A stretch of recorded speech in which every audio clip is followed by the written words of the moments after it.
r/ask Reddit. What is something that makes you say, man, I effing hate people? Working in customer service. Absolutely. If you have never worked in customer service before, I can assure you it's worse than you think. There definitely are a lot of harder jobs out there, but I swear I'll lose my sanity working customer service.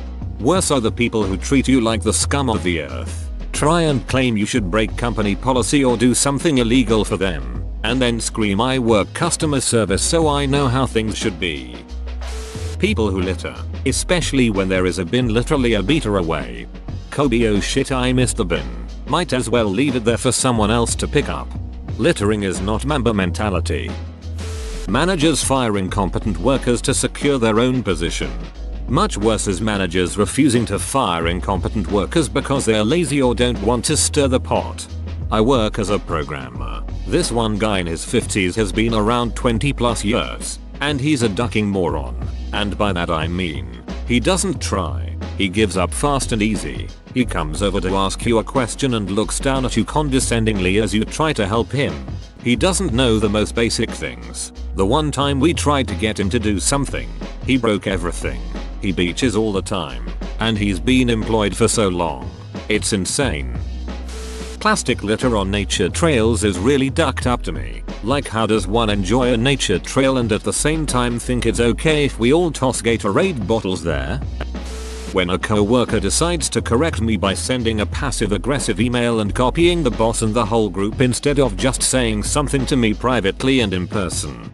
My boss used to send out cryptic emails to the entire company about behaviors instead of speaking privately to the person. Things like reprimands for gossiping or reminders to have a positive attitude. It just made everyone wonder if she was talking about them. After working as a critical care nurse for years now, you'd think it would be the countless IV drug abusers or alcoholics that I treat in the MICU. But it's not my patients that make me think that. It's their families. I get that most of the time. People are nervous for their loved ones. They don't want to lose their parent. But I see this situation happen over and over. When it's time, people can't just let go. So 95-year-old Nana comes in and has trouble breathing. We ask her if she would want to be intubated if necessary and says no. She doesn't want that or CPR. But there isn't a form and her daughter is healthcare proxy. Too bad the family doesn't respect that. So we tube her. But her blood pressure can't handle the sedation. So we need to start pressors. Then she develops a pneumonia. So we've got to pump her with antibiotics. But oops. Too bad she's already gone septic. Start some more pressors. Who care if she loses a few fingers and toes in the process? We've got a BP, right? Get some bedside dialysis going too. Might as well. Until ultimately, we tell the family it's getting to be futile and we should really just make her comfortable for her own sake. But no. They don't agree.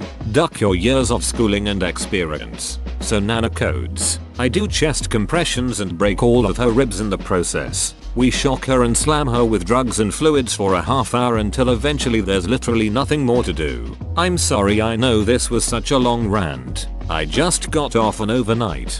But it's happened so often and every single time I just think of the agony we put this person through in their last days on earth, all because a family couldn't respect their loved one's wishes. Please, when it's time, just let me pump them with morphine and Ativan and let them go in peace and comfort.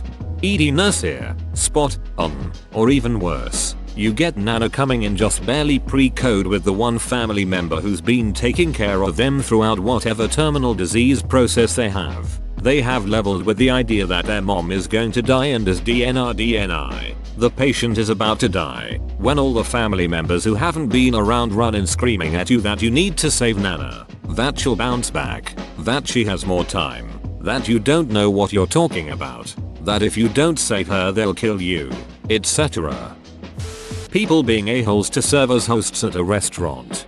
My mom used to tell me, don't mess with the person who cooks your food. When I was being mischievous or difficult as a kid, I think of it all the time in regards to coffee shop restaurant courtesy now. Don't mess with the people who make your food, cut your hair, or drive you around. All of them can ruin your day. Anytime I hear about rape gangs, child prostitution rings or morgue parties, a lot of people are just screwed in the head. What are morgue parties? Necrophiliac orgies. It makes me sick just putting it simply. People like Epstein were so brazenly breaking the law. The worst part of this is that Epstein was the ringleader, but there are currently dozens, if not hundreds, of pedophiles that were employing his services who will likely never see any kind of repercussions for their actions. Even when he was alive, they were already setting him up to be the fall guy. Lately there have been quite a few instances of someone or potentially multiple people putting poisoned meat out near dog parks. There is absolutely no valid reason to do that, and I hope they catch the asswipes. My colleague's dog died because of this. She was devastated. They called themselves dog hunters for some reasons. Man, if someone tried to hurt my dogs, I'd ducking eat them. People that find the utmost joy in saying nasty shit behind others' back. Either that or people that plot on other people's demise. You know, like sit there and watch them make a mistake only to use it against them for their own personal gain when they could have just helped them in the first place.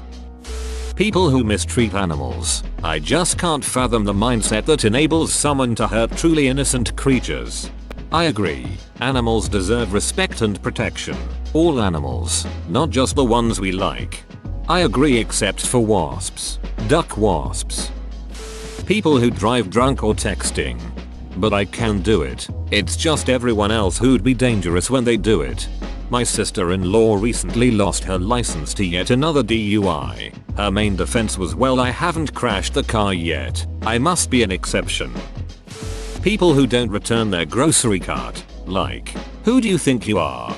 At Aldi you can pay for the privilege of not returning the cart. Porch pirates. People thinking, hey, I know that's not mine but I want it so I'm taking it, makes my blood boil. We had that happen in our neighborhood once. Now I'm surrounded by 3 very nosy neighbors. Any strangers in the cul-de-sac and 3 sets of blinds get split by suspicious figures. I could have the Hope Diamond delivered by Amazon to my doorstep and I wouldn't worry about it. When people twist the truth and accuse you of things you didn't do and people side with them. Oh boy, I went through a divorce. I could prove every lie she told wasn't true, and people still sided with my ex-wife about the terrible things she accused me of. You just have to accept people will believe whatever they want or hear first and accept it as gospel. Adults who take youth sports way too seriously. My cousin is super smart. She had the opportunity to be accepted into an honors program and get a scholarship, possibly a full ride.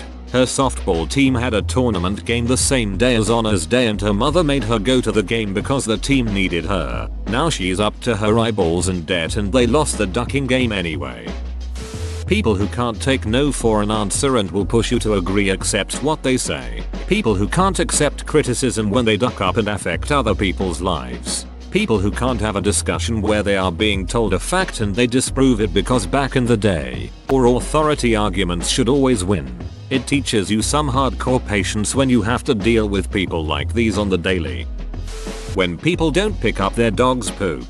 This is a major issue where I live. We have lots of trails and people will either leave dog poop where it lies, or bag it up then leave it on the trail. Which is worse because now you have a non-decomposable shit bomb someone is bound to step on at some point.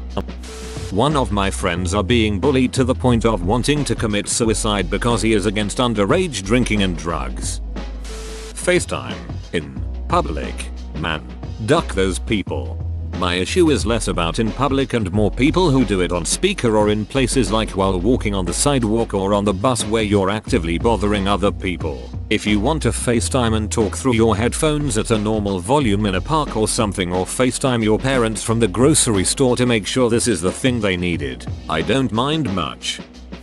Whoa, you made it to the end? You're a ducking beast. I'll cut you a deal. Smash like and subscribe for more curated content, bruh. It's free and that's a great price.